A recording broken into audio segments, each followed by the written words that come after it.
Dear student, आज हम लोग क्लास 10 के लिए रक्तचाप एक टॉपिक ब्लड प्रेशर को पढ़ेंगे।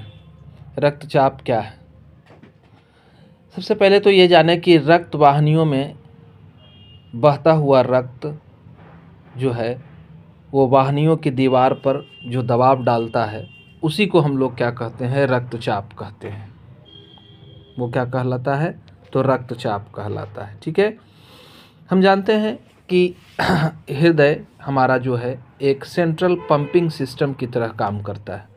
ये रक्त को धक्का देने का काम करता है, रक्त को आगे भेजने का काम करता है, ब्लड पर दबाव बनाता है और पूरे शरीर में इसका परिसंचरण कराता है।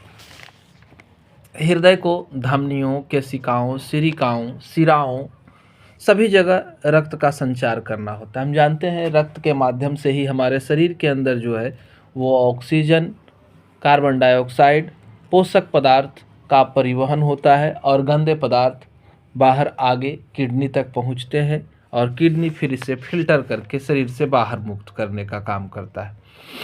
अतः यह रक्त पर हृदय का काम इतना ज़्यादा है कि यह रक्त पर लगातार दबाव डालेगा जिससे रक्त सभी जगहों पर पहुंच सके। यह दबाव जो है हृदय का जो चैम्बर है, हम जानते हैं कि हमारे हृदय में 4 चैम्बर होते हैं, 2 अलिंद, 2 निलय। तो इनमें संकुचन और शिथिलन होता है, लगातार ये फैलते और सिकुड़ते रहते। हम जानते हैं कि हार्ट बीट जो है वो हमारा कितना है? 72 से 75 टाइम पर मिनट है। तो इतना तेज़ी से हमारा हृदय फैलता और लगातार सिकुड़ता है और इसके फैलने और सिकुड़ने से ही रक्त पर लगातार प्रेशर बनता है, दबाव बनता है और रक्त हमारे शरीर में इधर से उधर पहुंच पाते हैं। तो हम ये समझें कि शिथिलन और संकुचन, सिस्टोल और डायस्टोल के कारण जो है ये हमारा प्रेशर बनता है। सिरिकाओं की अपेक्षा धमनी के रक्त पर यह दबाव जो होता है वो ज़्यादा होता है। महाधमनी, जिसको एवोर्टा कहते हैं, उनकी शाखाओं में रक्त प्रवाह का दबाव ही क्या कहलाता है?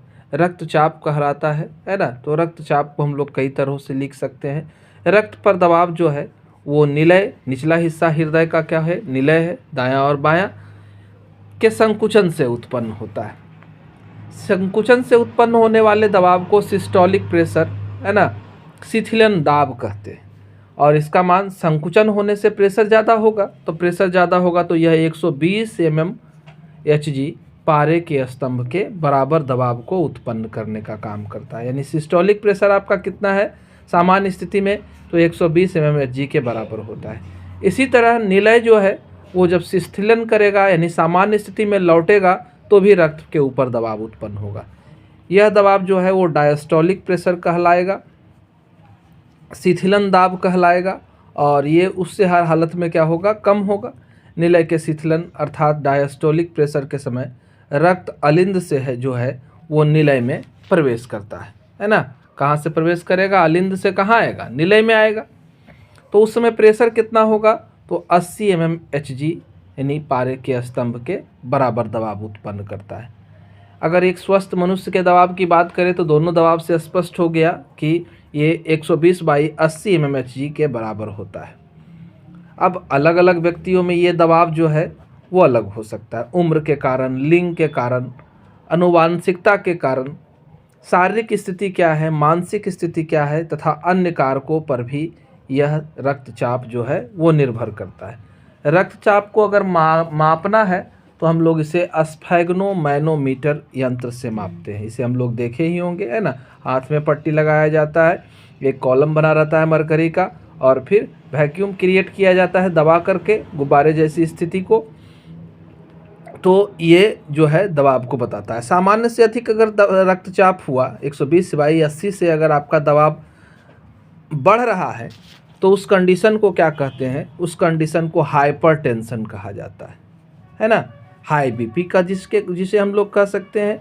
तो इस स्थिति का कारण क्या हो सकता है हाइपरटेंशन का? तो मानसिक हो सकता है, शारीरिक चिंता हो सकता है, उत्तेजना हो सकता है, या फिर हमारी धमनियों का कमाल हो सकता है। हमारी धमनियों के अंदर कोलेस्ट्रॉल की मात्रा जो है वो बढ़ गई है, इसके कारण जो है नलियाँ संकुचित हो गई है, छोटी हो गई है, इसके कारण भी प्रेशर बढ़ जाता है। यानी वसायुक्त भोजन कम से कम जो है वो हाई बीपी को रोक सकता है। कभी कभी हाइपरटेंशन की स्थिति में क्या होता है, प्रेशर इतना ज़्यादा हो जाता है कि वाहिनी जो है हमारी फट जाती है और हार्ट अटैक, हृदय आघात भी उत्पन्न हो जाता है ना। हाइपरटेंशन के कारण कभी कभी क्या होता है, मस्तिष्क तक भी रक्त नहीं पहुंच पाता है, वहाँ की धमनियाँ, सिरिकाएँ जो है, केशिकाएँ जो है फट जाती है। तो उस कंडीशन में वहाँ ब्लड क्लॉट हो जाता है, जिसे हम लोग ब्रेन हैमरेज के नाम से जानते हैं। ये तो हाइपरटेंशन वाली स्थिति हुई। अगर मान लेते हैं निम्न रक्तचाप रहा, लो ब्लड प्रेशर रहा, तो क्या होगा, क्या कंडीशन है, तो हमारा 120/80 से हमारा दबाव जो है वो क्या हो जाएगा, कम हो जाएगा, है ना।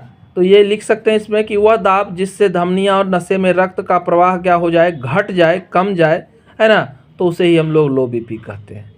और इसके कई सारे लक्षण दिखाई पड़ते हैं। चक्कर आना, आदमी गिर जाता है चक्कर आने से, है ना, बेहोशी छाना, शरीर अस्त व्यस्त महसूस होता है, इससे हम रक्तचाप कहते हैं। रक्त का प्रवाह काफ़ी कम हो जाता है और इसके कारण अगर रक्त का प्रवाह घटेगा तो हमारे शरीर में पोषक तत्वों की, ऑक्सीजन की सप्लाई भी घटेगी, है ना। तो मस्तिष्क, हृदय और किडनी जैसे महत्वपूर्ण अंग में ऑक्सीजन, पौष्टिक आहार नहीं पहुंचेगा, जिसके फलस्वरूप ये अंग जो है वो कार्य करना बंद कर देते हैं, क्षतिग्रस्त हो जाते हैं। तो लो बीपी भी हमारे लिए क्या है, खतरनाक स्थिति है। धन्यवाद। वीडियो पसंद आए लाइक बटन ज़रूर दबाएंगे। लगातार हमारे नए वीडियो आप तक पहुँचे इसके लिए हमारे चैनल को सब्सक्राइब करेंगे। धन्यवाद।